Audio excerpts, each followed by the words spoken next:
Desligue o ruído e conecte-se aos factos. Temos 10 estadias num dos hotéis de luxo Alma Lusa na Comporta. 2 adultos, 2 noites.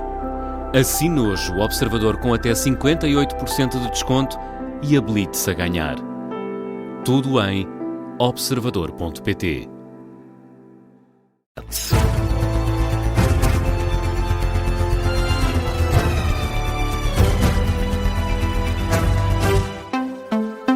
Jornal das 7, com a edição da Carla Jorge Carvalho. Carla, a Hungria tem um novo primeiro-ministro. Péter Magyar venceu as eleições e promete a libertação da Hungria. Viktor Orbán é o grande derrotado da noite e admitiu que perdeu as eleições ainda antes de a noite eleitoral ter terminado. O partido da oposição de centro-direita, TISA, liderado por Péter Magyar, conseguiu mais de 2/3 dos lugares no Parlamento da Hungria. Com mais de 90% dos votos contados, alcança a maioria, conquista 138 dos 199 lugares do Parlamento húngaro. Já o partido no poder, o Fidesz, do nacionalista Viktor Orbán, obteve apenas 55 lugares. É o fim de 16 anos de Viktor Orbán como primeiro-ministro. Ainda a noite eleitoral não tinha terminado e Viktor Orbán já admitia uma derrota que dizia dolorosa. O resultado da eleição, mesmo que ainda incompleto, é compreensível e claro. Para nós é doloroso, não nos deram a responsabilidade e a oportunidade de governar. Ao partido vencedor, os meus parabéns. Agradeço o trabalho que fizeram.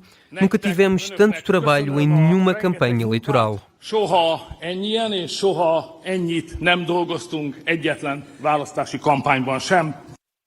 Viktor Orbán deu assim os parabéns à oposição de Magyar e prometeu continuar a servir o país no lugar da oposição. A governação de Orbán fica marcada por uma deterioração económica da Hungria, bloqueio de fundos à União Europeia, casos de corrupção e uma aproximação a Trump e a Putin. Péter Magyar, que liderava a oposição, é assim o grande vencedor da noite, o futuro primeiro-ministro húngaro, celebra a derrota do regime de Orbán. Magyar canta vitória, fala na libertação da Hungria depois de 16 anos de Orbán. Conseguimos. O TISA e a Hungria venceram esta eleição. Não por pouco, mas por muito, muito mesmo. Juntos, derrubámos o regime de Orbán, juntos, libertámos a Hungria. Reconquistámos a nossa pátria. Obrigado.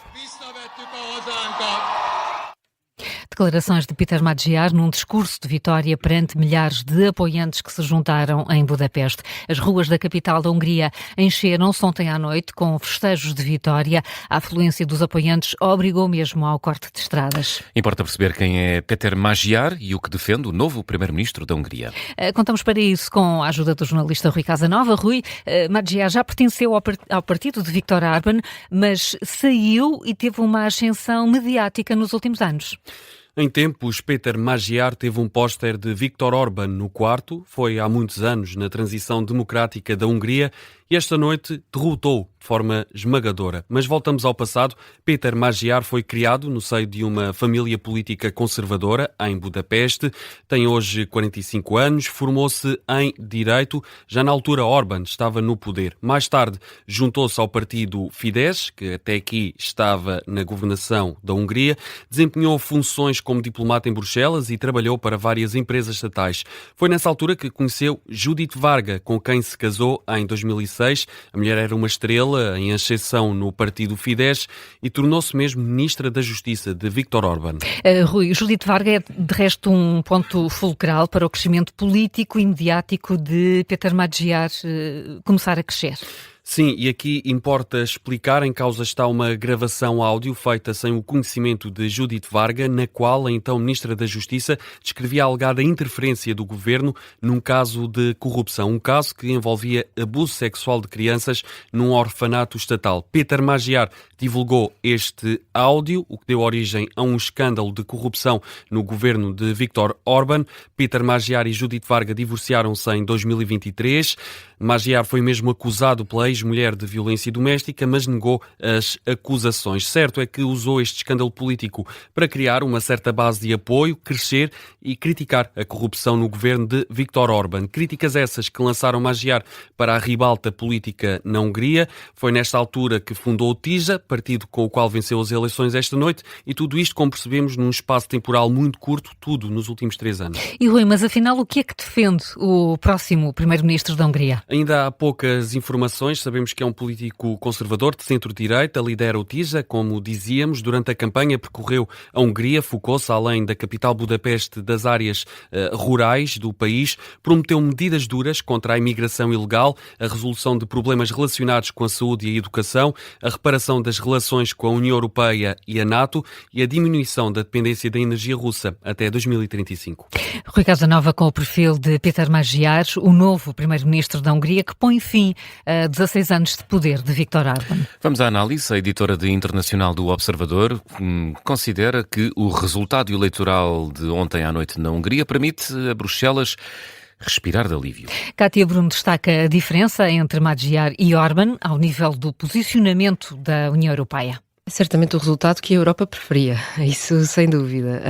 Sabemos que nos últimos anos Viktor Orbán tem funcionado como uma força de bloqueio dentro de Bruxelas e nesse sentido é claro que, e vimos pelas reações de hoje, desta noite, dos líderes europeus, Ursula von der Leyen, por exemplo, foi das primeiras a reagir com muito entusiasmo às notícias da vitória de Magyar e, portanto, parece-me sem dúvida que é um alívio, sobretudo, para Bruxelas.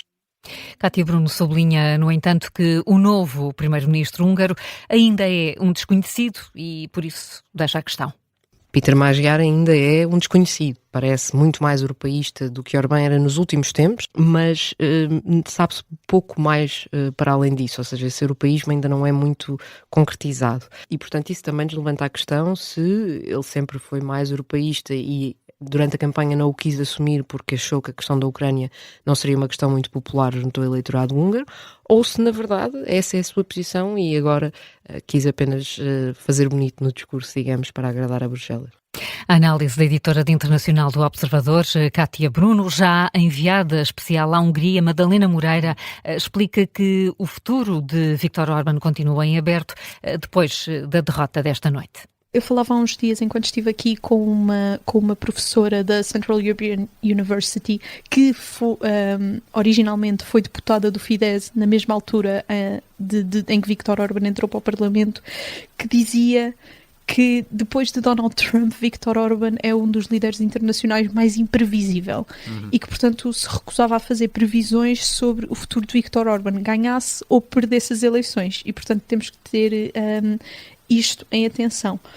Mas a verdade é que ninguém esperava que Orbán assumisse a derrota tão cedo e de forma tão inequívoca como fez esta noite. E, portanto, é mais uma variável na equação que torna tentar avaliar o que pode acontecer no futuro de Viktor Orbán ainda mais difícil.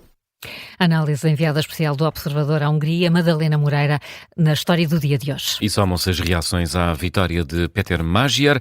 As eleições legislativas húngaras estavam a ser acompanhadas com interesse, não só na Europa, mas também nos Estados Unidos. De resto, o vice-presidente norte-americano foi uma das presenças de peso na campanha eleitoral em apoio a Viktor Orbán. Oficialmente ainda não houve nenhuma reação dos Estados Unidos aos resultados das eleições na Hungria, ao contrário da Europa, onde ainda nem sequer Magyar tinha reconhecido a vitória e já havia líderes políticos a felicitá-lo nas redes sociais. João Gama. É o caso de Ursula von der Leyen, a presidente da Comissão Europeia, escreveu que esta noite o coração da Europa bate um pouco mais rápido e acrescentou que com este resultado a Hungria retomou o caminho europeu. Alguns minutos depois sublinhou Ursula von der Leyen a esperança de que os resultados possam ser um sinal de mudança na relação entre a Hungria e a União Europeia. Já António Costa, presidente do Conselho Europeu, felicitou o espírito democrático dos húngaros e disse disse estar ansioso por trabalhar com Péter Magyar. Também Roberta Metsola, presidente do Parlamento Europeu, quis passar a imagem de união, escreveu na rede social X que o lugar da Hungria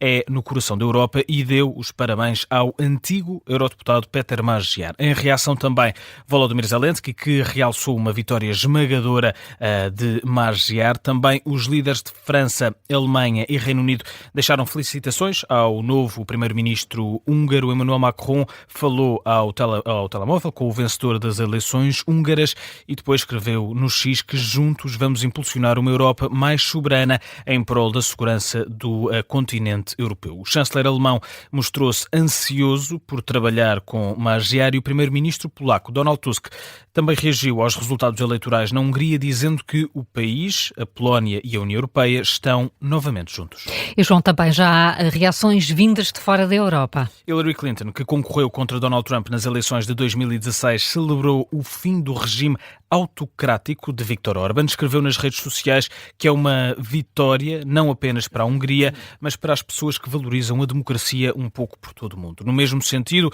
o antigo presidente norte-americano Barack Obama fala de uma vitória para a democracia e para todo o mundo. Já em Portugal, Presidente da República e Primeiro-Ministro já felicitaram o novo chefe de governo da Hungria. Numa nota no site da Presidência, António José Seguro manifesta confiança de que a Hungria vai ter um papel construtivo na cooperação europeia. Também Luís Montenegro, na rede social X, diz esperar um trabalho conjunto em prol do projeto europeu. Numa nota, o Partido Socialista destacou um momento de grande alcance para a Hungria e para a União Europeia. André Ventura ironizou nas redes sociais e escreveu que, afinal, a Hungria era uma democracia, a reagir assim à derrota do aliado Viktor Orban, e a Iniciativa Liberal celebrou também no X a queda do primeiro-ministro húngaro, que descreve como líder de um governo corrupto. João Gama, com a volta ao mundo nas reações às legislativas na Hungria, alguns políticos com afinidade política a Viktor Orban também já reagiram. Caso de Giorgia Meloni, a primeira-ministra italiana, deu os parabéns a Magyar e agradeceu a Orban pela colaboração intensa dos últimos anos. E os Estados Unidos ameaçam começar a bloquear o Estreito de Hormuz a partir da tarde de hoje. O Comando Central das Forças Armadas norte-americanas diz que a medida vai afetar todos os portos iranianos do Golfo Pérsico e do Golfo de Oman.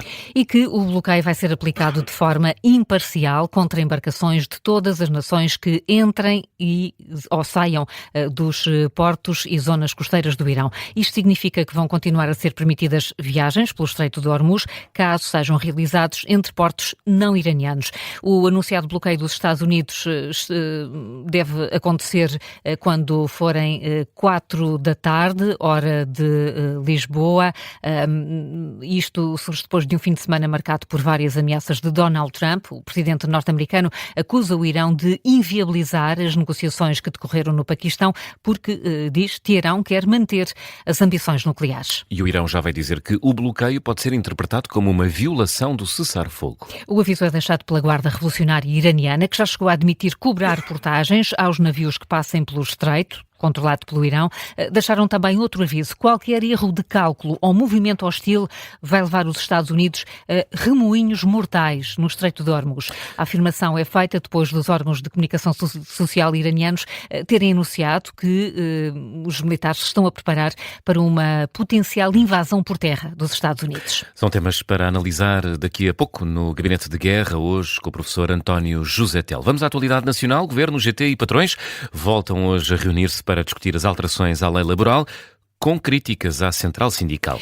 Que vêm das confederações patronais, acusam o GT de romper consensos e de comprometer as negociações ao rejeitar o novo pacote laboral proposto pelo Governo. A UGT votou contra, mas abriu a porta a novas reuniões. Ainda assim, somam-se as críticas. Num comunicado conjunto, os patrões dizem-se desiludidos com a posição da central sindical e levantam dúvidas sobre que proposta terá sido rejeitada. Alegam que a UGT não respondeu ao Governo, com base na proposta mais recente, que foi discutida por todas as partes. Acusam também a central sindical de ignorar os avanços das negociações. Para hoje, a CGTP voltou a ficar de fora, o Governo volta a receber apenas a UGT. 7h13. Carla, que outras notícias estão a marcar a atualidade a esta hora? Luís Montenegro diz que as novas regras de fiscalização dos contratos públicos têm como objetivo acabar com um país onde os governantes têm medo de decidir. O Primeiro-Ministro esteve ontem à noite a encerrar as jornadas do PSD e CDS na Maia. Foi lá que defendeu a reformulação do Tribunal de Contas, que passa a isentar de controle prévio as despesas públicas até 10 milhões de euros. Os bispos portugueses reúnem-se hoje em Fátima para mais uma Assembleia Plenária da Conferência Episcopal. A reunião vai servir para discutir a eleição dos novos dirigentes. O bispo de Leiria, Fátima José Ornelas, atinge o limite de 2 mandatos à frente da Conferência Episcopal. Vai fazer hoje a última intervenção como líder da Igreja Católica em Portugal. O Futebol Clube do Porto continua líder isolado do campeonato, depois de ter vencido ontem à noite no terreno do Estoril Praia, 3-1. Antes, o Benfica venceu o Nacional da Madeira no Estádio da Luz por 2-0. São jogos a contar para a jornada 29 do campeonato, que encerra hoje com o Tondela Gil Vicente. E hoje é o Dia Internacional do Beijo. Que bonito. Já praticaram hoje? O teu microfone está desligado. Ora, dá aqui um beijinho a toda a família. Ora Muito bem, bem. querem saber como é que isto começa? Sim, Queremos, claro. Começa com um beijo. Começa com muitos beijos. Com muitos beijos. É claro que a origem deste dia não é assim muito... A história não é muito certa, mas é repetida. É a história de um jovem italiano, claro, que era conhecido por roubar beijos a todas as mulheres da vila. Olha, que roubar beijos agora isso já não é muito... Pois não. E foi o que achou o padre da paróquia. Estávamos no dia 13 de abril, como hoje, mas de 1882. O padre da paróquia não estava a gostar disto e prometeu um saco de moedas de ouro à mulher que nunca tivesse sido beijada pelo jovem em questão. O tesouro nunca foi reclamado e dizem que estará escondido algures em Itália. Onde? Verona. Bela história. Verona, claro. Romeu e Julieta. Não sabemos. Outra história. O recorde mundial para o beijo mais longo de sempre pertence a um casal não italiano, mas tailandês. Este beijo durou 58 horas, 35 minutos e 58 segundos. Tanto tempo, tanto cieiro. Mas olha, ouvi dizer que esse recorde foi desativado, não é? Do livro do Guinness. O Guinness retirou isto depois deste recorde do casal tailandês. Em 2013 foi desativado porque o Guinness considerou que esta competição se tinha tornado demasiado perigosa. Pois, é o cieiro. É o cieiro, um beijo mortal. Foi o Jornal das 7 com Carlos Jorge de Carvalho.